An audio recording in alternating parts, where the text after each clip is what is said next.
ഉത്സവം നോളജ് സിറ്റിക്ക് എത്തിക്കണോ എന്തിനാ കൊടുന്നുകൂടെന്നുള്ളത് ഞാൻ അവനോട് പറഞ്ഞിട്ടില്ലാന്ന് ഇതൊന്ന് വെക്കേ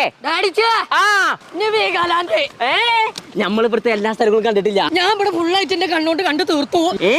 ഇവിടെ ഹാഫേ കണ്ടിട്ടുള്ളൂ, ഫുള്ള് കാണാൻ കിടക്കുള്ളൂ. എത്രങ്ങാനും കാണാണ്ട് പിന്നെ അല്ലാ എവിടുക്ക രണ്ടാളും കളർ കോഴിക്കുട്ടികളെ പോണു. ഞങ്ങൾ ടൂറ് വന്നാണ്. അന്റെ അമ്മ ഫോൺ വിളിച്ചു പറഞ്ഞോടുത്താ എന്നോട് കാര്യം പറയാണ്ട്. ഓനെ ഞാനൊരു കോഴ്സിന് ചേർത്താൻ വന്നതാണ്. ഒരു 3 മാസം കൊണ്ട് പഠിച്ചിക്കാണ് ജർമ്മൻ സർട്ടിഫിക്കറ്റ് കിട്ടി ജോലി കിട്ടുന്ന ഒരു അക്കാദമി ഉണ്ടല്ലോ, അതേതാ? ഈ കാണുന്ന ഫെസിൻ ഹോട്ടൽ തന്നെയാണ് അതെ. തന്നെ എന്നാ ഓനോടൊന്നും പറയണ്ട. കുഞ്ഞാപ്പോ പോരെ, ഇതാരെ വിളിച്ചു പറഞ്ഞത്? ഇത് സ്വിച്ച് ഓഫ് ആണ്, ബാറ്ററി ഇല്ല. തന്നെ കോള് വന്ന മാതിരി തോന്നി, അതാണ്. വാ, നിങ്ങൾ എന്തൊക്കെ പറയാ എന്നോട് പറഞ്ഞേ? സ്വിമ്മിംഗ് കാട്ടിയാരാ, ഊഞ്ഞാലുമ്പ കയറ്റിയാരാ, ഐസ്ക്രീം വാങ്ങിയാരാന്നൊക്കെ പറഞ്ഞാൽ ഇച്ചിരി പറ്റില്ല. ഈ ഞാൻ ഇവിടുന്ന് ഇറങ്ങൂല. സ്വിമ്മിംഗ് പൂള് കാണിച്ചു തരാ, വാ നീച്ചേ. അത് പറ്റൂല, എനിക്ക് ഇവിടെ കുത്തണ സ്വിമ്മിംഗ് പൂൾ ഇവിടെ സ്വിമ്മിംഗ് പൂൾ കുത്തേ ഇവിടെ കുത്തേ ഒന്നിനും നീച്ച. ഈ 2 ഭാഗത്ത്